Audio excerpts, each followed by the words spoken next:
Assalamualaikum warahmatullahi wabarakatuh. Kami akan menjelaskan tentang perancangan database pada klinik Oral-Merta. Perkenalkan, nama saya Abdul Munir. Dan saya Agus Badrul Salam, tugas dari perancangan basis data. Kita langsung saja. Basis data merupakan salah satu komponen terpenting dalam sebuah sistem. Karena itu, sebaik apapun sebuah sistem, jika tidak baik dalam penyusunan basis data, maka sistem yang dibuat bisa jadi tidak akan berjalan dengan baik. Berikut adalah proses perancangan database. Ada 6 tahap untuk proses perancangan database. 1. Pengumpulan data dan analisis. 2. Perancangan database secara konseptual. 3. Pemilihan sistem manajemen database. 4. Perancangan database secara logika. 5. Perancangan database secara fisik. 6. Implementasi sistem database. Berikut adalah tujuan perancangan database. Salah satunya untuk memenuhi kebutuhan akan informasi dari pengguna dan aplikasi, menyediakan struktur informasi yang natural dan mudah dimengerti oleh pengguna, mendukung kebutuhan pemrosesan dan beberapa objek yang terjadi dari suatu sistem database. Tahap 1. Pengumpulan data dan analisis. Sebelum merancang suatu database, yang harus dilakukan adalah mengetahui dan menganalisis apa yang diinginkan dari pengguna aplikasi, sehingga proses ini disebut pengumpulan data dan analisis. Untuk menspesifikasikan kebutuhan, yang pertama kali dilakukan adalah mengidentifikasi bagian lain di dalam sistem informasi yang berinteraksi dengan sistem database, termasuk pengguna baru atau yang sudah lama juga aplikasinya. Kebutuhan-kebutuhan tersebut dikumpulkan dan dianalisa. Pengumpulan data. A. Wawancara.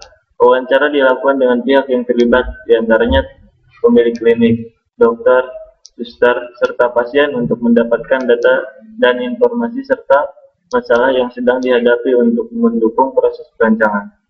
B. Kuesioner. Kuesioner adalah teknik pengumpulan data melalui formulir-formulir yang berisi pertanyaan-pertanyaan yang diajukan secara tertulis pada seseorang atau sekumpulan orang untuk mendapatkan jawaban atau tanggapan dan informasi yang diperlukan oleh peneliti. C. Studi pustaka. Studi pustaka dilakukan untuk mempelajari materi dari buku-buku yang berhubungan dengan topik dan penulisan laporan. D. Dokumentasi. Metode dokumentasi yang pengumpulan data di mana peneliti menyelidiki benda-benda tertulis seperti buku-buku, dokumen, peraturan-peraturan, dan sebagainya. Analisis. Analisis sistem merupakan suatu kegiatan penguraian suatu sistem yang utuh ke dalam bagian-bagian komponennya, dengan maksud untuk mengidentifikasi dan mengevaluasi permasalahan-permasalahan, hambatan-hambatan yang terjadi, dan kebutuhan-kebutuhan yang diharapkan sehingga dapat diusulkan perbaikan. Sistem yang terlibat langsung yaitu bagian resepsionis dan pasien saja. Klinik Safira Medica menggunakan beberapa aplikasi perkantoran untuk membantu pengolahan data dan informasi yang dibutuhkan, misalkan Office dan aplikasi offline. Aplikasi yang digunakan tidak dapat melakukan validasi kerangkapan data sehingga sering terjadi redundansi data. Tahap 2. Perancangan database secara konseptual. Tujuan dari tahap ini adalah untuk menghasilkan skema konseptual untuk database yang tidak tergantung pada sistem manajemen database yang spesifik. Penggunaan model data tingkat tinggi seperti konseptual dilakukan perincian aplikasi-aplikasi database dan transaksi-transaksi yang diketahui. Pemilihan DBMS adalah MySQL pakai Kap Control menggunakan PHP-MyAdmin. Tabel ER. Tabel ER merupakan representasi tabel dari bentuk diagram ER, di mana entitas yang ada pada diagram ER diubah menjadi tabel. Tabel ER di atas harus diperhatikan adalah hubungan banyak ke banyak. Jika terdapat hubungan yang memiliki relasi banyak ke banyak, maka haruslah mempunyai 3 tabel, di mana satu tabel ini adalah tabel dari relasi, yaitu menampung primary key kedua tabel yang saling berhubungan, dan menjadi foreign key pada tabel relasi. Sebenarnya pada tabel relasi boleh mempunyai primary key atau boleh saja tidak. Tetapi untuk relasi antara customer dengan barang kami memberikan primary key pada tabel relasinya. Hal ini bertujuan untuk membedakan setiap transaksi pembelian. Nah, ini tabel ininya, R-nya ada data dokter, data suster, resepsionis, data pasien, cleaning service, dan jadwal jaga, dan atribut-atributnya. Entitasnya, resepsionis, kode resepsionis, nama resepsionis, password, dan nomor telepon, dan seterusnya. Tahap 3, pemilihan sistem manajemen database. Pemilihan sistem manajemen database ditentukan oleh beberapa faktor, teknik, ekonomi, dan politik organisasi.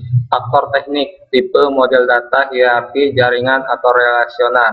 Struktur penyimpanan dan jalur pengaksesan yang didukung sistem manajemen database, tipe interface dan programmer, tipe bahasa query. Faktor ekonomi, biaya penyediaan hardware dan software, biaya konvertasi pembuatan database, biaya personalia, biaya pelatihan, biaya pengoperasian, biaya pemeliharaan.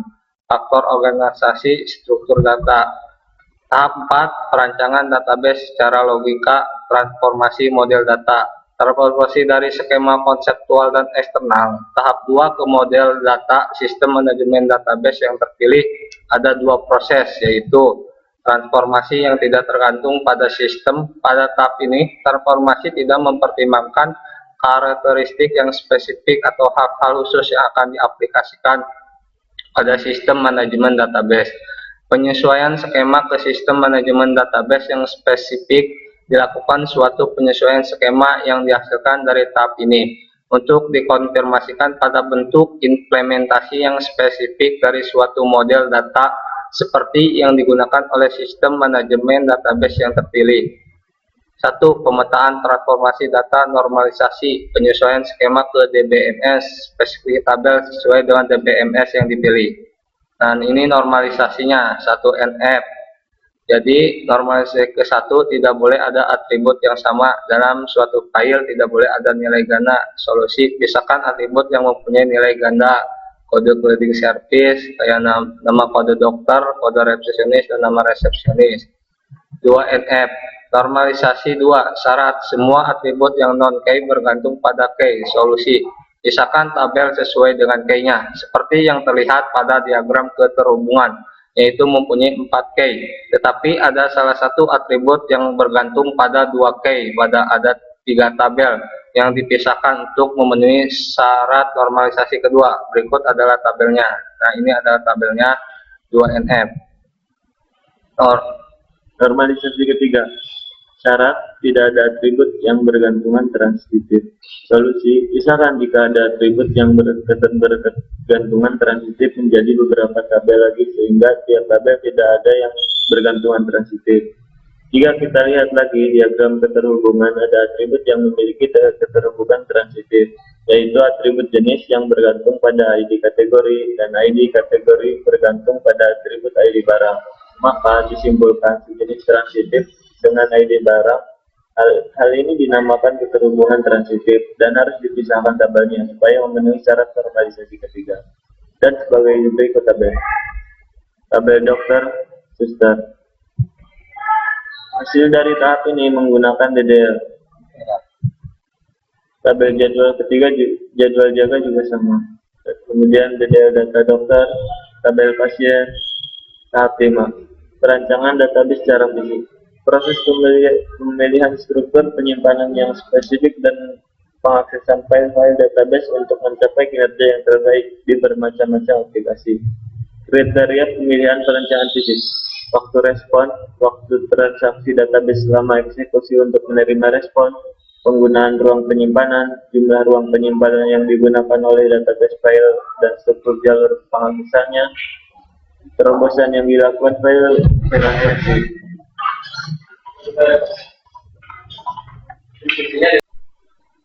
Perancangan basis data secara fisikal merupakan proses memproduksi deskripsi dari implementasi basis data pada secondary storage atau hard disk. Tahap 6, implementasi.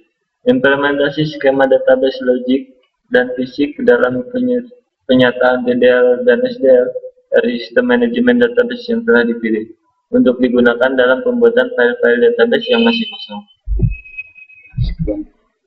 Sekian presentasi dari kami. Apabila ada kesalahan dan seperti ini, mohon dimaafkan.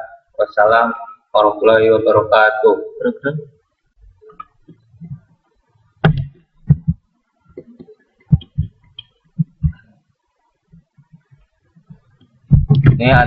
Program.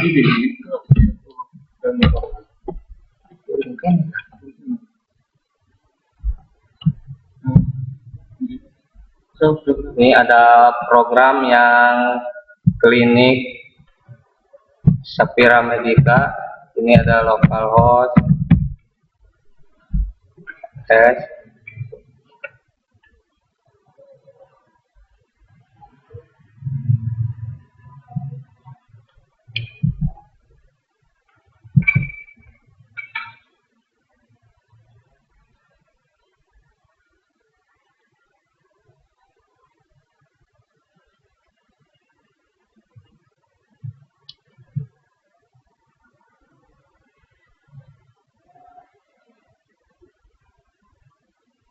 Nah, kita masuk login dulu.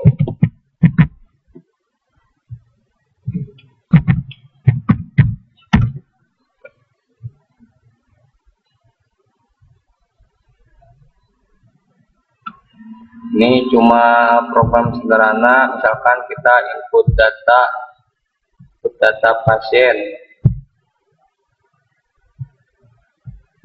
Kita input data pasien. Misalkan kode pasiennya 24, tanggal masuk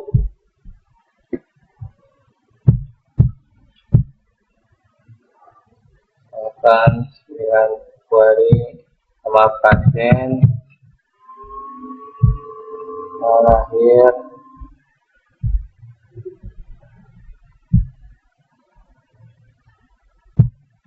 kira-kira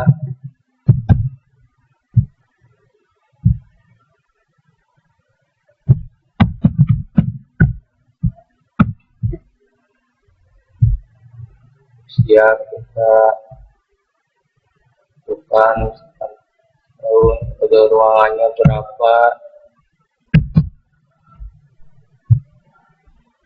Ini pilih ruangan ininya, kode ruangannya misalkan umum, sama ruangannya dan nomor ranjang yang dipilih, 5 penyakit yang diterita misalkan demam.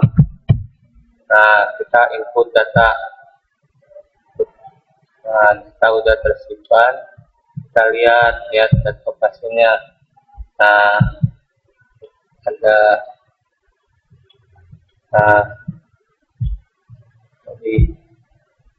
ada